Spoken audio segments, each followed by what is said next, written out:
Hello everyone, English चिंतन channel पर आपका स्वागत है। आज की ये वीडियो प्रीपोजिशन के ऊपर है। 25 मोस्ट इम्पॉर्टेंट प्रीपोजिशन के क्वेश्चन हैं जो किसी भी एग्ज़ाम के लिए बहुत ही महत्वपूर्ण होंगे। तो चलिए जल्दी से हम इस वीडियो को स्टार्ट करते हैं। तो जैसा कि आप सभी लोग देख पा रहे होंगे, पहला क्वेश्चन है हमारा, हर हस्बैंड इज़ एडिक्टेड, उसके बाद है गैम्बलिंग।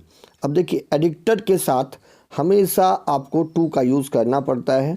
हमारे सभी भाई इस बात को जानते होंगे। एडिक्टेड के बाद टू का यूज़ होता है, यानी डी ऑप्शन यहाँ पे करेक्ट होगा।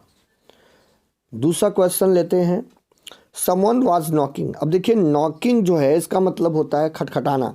अब नॉकिंग अगर किसी सेंटेंस में आ रहा है तो उसके साथ हम एट का यूज़ करेंगे। ये भी फिक्स प्रीपोजिशन है, नॉक एट होता है। तो यहाँ पर जो हमारा सी ऑप्शन है वो करेक्ट ऑप्शन हो जाएगा। अगला क्वेश्चन है, विनय इज़ एलिजिबल। अब देखिए, एलिजिबल का मतलब होता है योग्य। अगर एलिजिबल को हम देखें तो इसके साथ हमेशा आपको फार का यूज़ करना पड़ता है। एलिजिबल है, उसके बाद आप यूज़ करेंगे फार का। Vinay is not eligible for this post, तो यहाँ पे बी ऑप्शन हमारा करेक्ट होगा। अगला क्वेश्चन है, you should abstain bad things. Abstain का मतलब होता है बचना, दूरी बनाना, किनारा करना। तो यहाँ पे अब जो अब्सटेन है इसके साथ हमेशा आपको एक प्रीपोजिशन का यूज़ करना होता है जो हमारा क्या होता है, फ्रॉम होता है। तो अब्सटेन फ्रॉम का यूज यहाँ पर होगा। लेते हैं कुछ अगले प्रश्नों को। अगला क्वेश्चन है हमारा, this shirt is similar. 5 number प्रश्न है, दिस शर्ट इज सिमिलर। अब देखिए, सिमिलर के बाद टू है, इन है, आप है, विथ है। सिमिलर के बाद आपको जिस प्रीपोजिशन का यूज़ करना होता है वो आपका टू होता है। तो सिमिलर टू दैट होगा, सिमिलर टू दैट। तो टू हमारा करेक्ट ऑप्शन हो जाएगा। अगला क्वेश्चन है, please open your book. Please open your book, page 30। अगर किसी निश्चित पेज को ओपन करने की बात की जाए तो ऐसी कंडीशन पर वहाँ पर एट का यूज़ होता है। ऑफ, अगेंस्ट, बाई नहीं होगा। सी हमारा यहाँ पे करेक्ट ऑप्शन हो जाएगा। अगला क्वेश्चन देखते हैं, माई वाइफ डाइड कैंसर।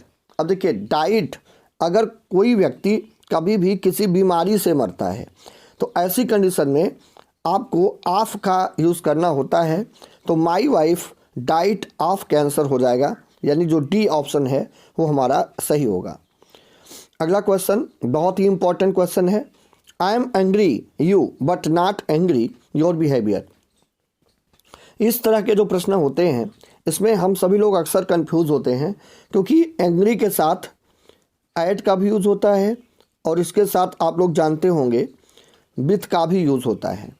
ऐसे आपका एंग्री है, आपका एग्री है, आपका इंडिग्नेंट है, आपका वेक्स्ड है। तो ये कई मतलब ऐसे वर्ड्स हैं जिनके साथ दोनों कंडीशन बनती हैं।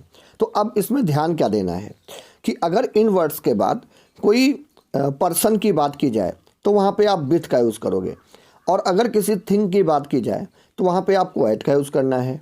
तो अब देखिए, एंग्री यू है तो यू पर्सन है, तो जाहिर सी चीज़ है कि यहाँ पे आपको विथ का यूज़ करना पड़ेगा। यहाँ विथ है, सी में विथ है, डी में विथ है। तो अब एंग्री, उसके बाद योर बिहेवियर भी है, तो यहाँ पे मैंने बताया आपको एट का यूज़ करना है। तो ये और ये ऑप्शन हमारे कट जाएंगे, सी ऑप्शन हमारा सही हो जाएगा। यहाँ पे विथ और एट वाला ऑप्शन हमारा सही होगा। अगला क्वेश्चन है, my father acquainted him.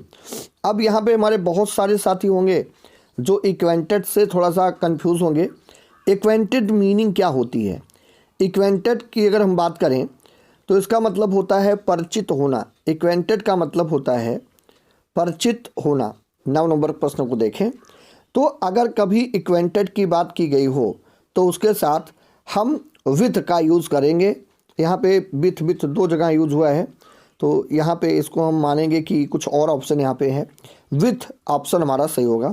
My father acquainted with him, तो यहाँ पे बी ऑप्शन हमारा करेक्ट हो जाएगा। अगला क्वेश्चन लेते हैं। अगला क्वेश्चन है, सी वाज प्रोफिशिएंट, उसके बाद इंग्लिश। मैंने आपको बताया था अगर एक्सपर्ट हो, अगर प्रोफिशिएंट हो, तो ऐसी कंडीशन में आपको इन का यूज़ करना पड़ता है। लेकिन मान लीजिए इसी जगह पर अगर लिखा गया हो गुड, तो गुड के साथ आप किस चीज़ का यूज़ करेंगे? एट। अगर गुड है तो एट। इसके अलावा अगर प्रोफिशिएंट है या एक्सपर्ट है तो ऐसी कंडीशन में हम वहाँ पे इन का यूज़ करेंगे। अगला क्वेश्चन है द मुगल रूल्ड इंडिया।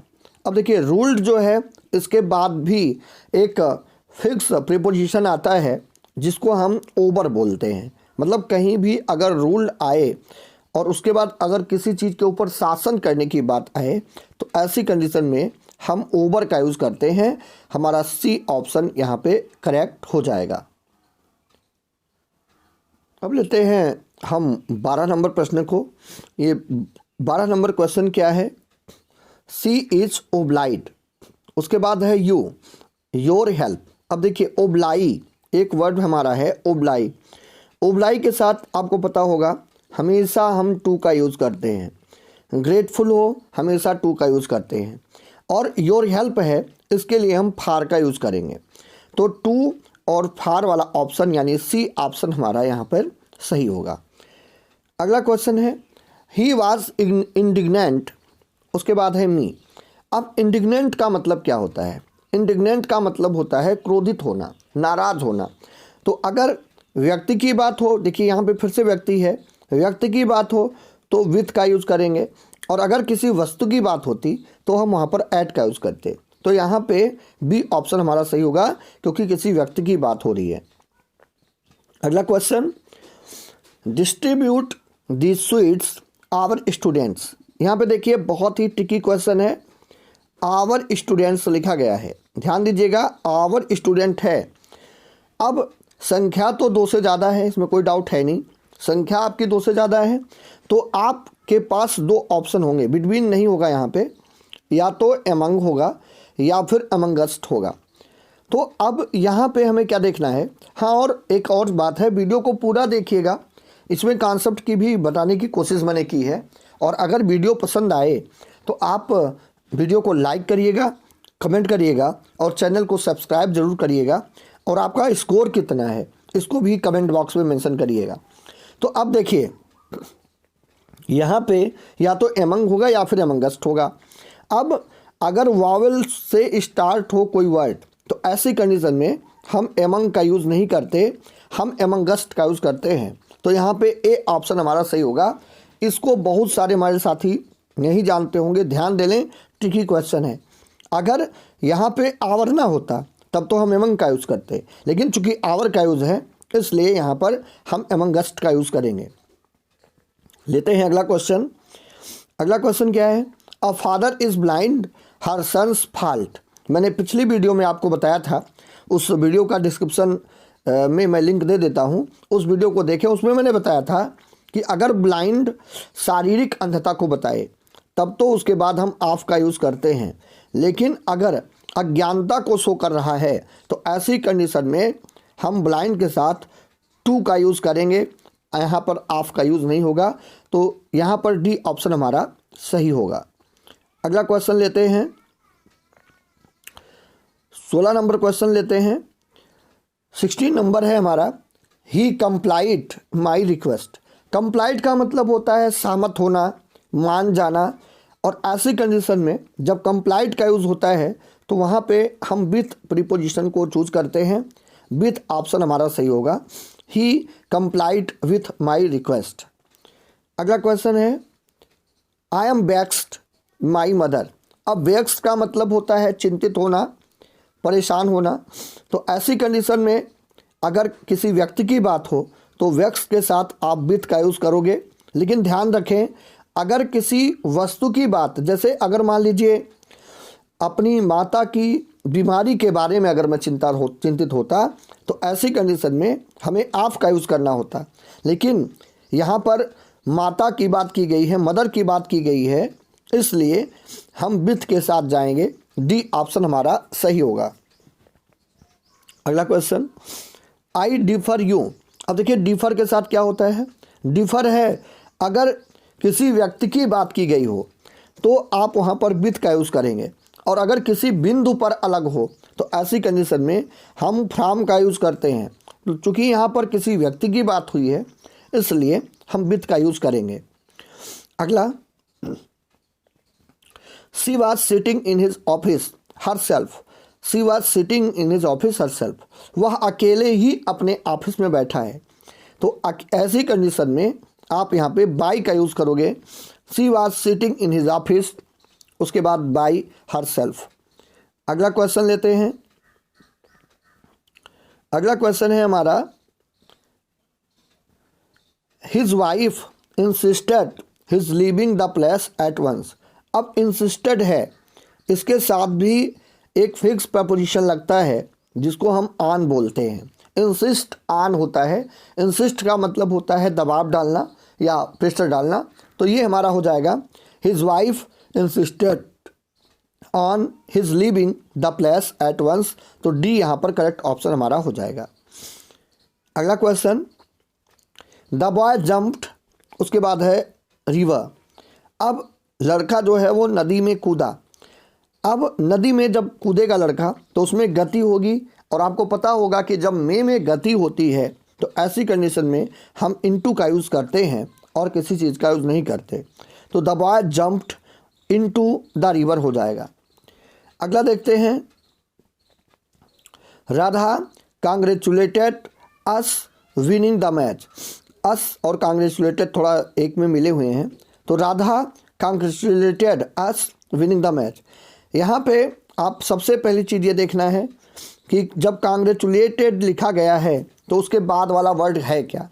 अगर वो कोई वर्ब है तब तो आप फार का यूज़ करेंगे, और अगर कोई नाउन है तब आप आन का यूज़ करेंगे। अब देखिए, बिनिंग हमारी एक वर्ब है तो हम यहाँ पे फार के साथ जाएंगे, लेकिन अगर यही कोई नाउन होता तो हम वहाँ पर आन का यूज़ करते।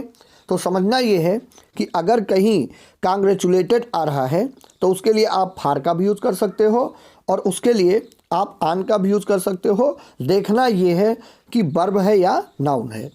अगला 23 नंबर क्वेश्चन है हमारा, he apologize the teacher for his mistake. अब समझिए, अपोलोगाइज जो है इसके साथ आप फार का भी यूज़ कर सकते हो, और विशेष कंडीशन में यहाँ पे टू का भी यूज़ हो सकता है। अब लेकिन यहाँ पे देखें, ऑप्शन में थोड़ा सा मिसप्रिंटिंग है। यहाँ पे ऑप्शन में एक ऑप्शन टू का होना चाहिए, तो हमें यहाँ पर इसको टू कर देते हैं। तो अगर यहाँ पर ही जो है वो टीचर से क्षमा याचना कर रहा है फॉर हिज मिस्टेक, तो जिससे आप क्षमा याचना करते हो उसके पहले आपको टू लगाना होता है, और जिसके लिए करते हो उसके लिए पहले आपको फार लगाना पड़ता है। तो ये हो जाएगा, he apologize to the teacher for his mistake. यहाँ पर सी ऑप्शन हमारा सही होगा, टू के रूप में सी ऑप्शन हमारा सही होगा। अब लेते हैं कुछ और क्वेश्चंस को। हमारा 24 नंबर प्रश्न है, Mohan deals his friend Fairlie. Deal के बारे में मैंने आपको बताया होगा कि ये जो डील है इसके साथ दो प्रीपोजिशन यूज़ आप कर सकते हैं। इन का भी यूज़ हो सकता है और विथ का भी यूज़ हो सकता है। तो विथ का यूज़ कब करते हैं? अगर किसी व्यक्ति की बात हुई हो तब हम विथ का यूज़ करते हैं, और अगर किसी वस्तु की बात हुई हो तो उसके पहले हम इन का यूज़ करते हैं। तो यहाँ पर चूँकि व्यक्ति है इसलिए हम यहाँ पर विथ के साथ जाएंगे। Mohan deals with his friend Fairlie, ये हमारा सही ऑप्शन हो जाएगा। अगला देखें, your answer is the point. तो यहाँ पे हमारा टू ऑप्शन सही होगा। टू द पॉइंट मीन्स होता है एकदम बिल्कुल एग्जैक्ट, जिसमें किसी भी प्रकार की किसी बहस की कोई ज़रूरत नहीं होती, एग्जैक्ट चीज़ है। तो यहाँ पे हमारा हो जाएगा टू द पॉइंट। तो आशा है वीडियो आप लोगों को पसंद आई होगी। ऐसी ही वीडियोस को पाने के लिए आप लोग हमारे चैनल को सब्सक्राइब करें, लाइक करें और कमेंट करें। मिलते हैं जल्दी ही एक नई वीडियो में, तब तक के लिए धन्यवाद। राम राम, जय हिंद।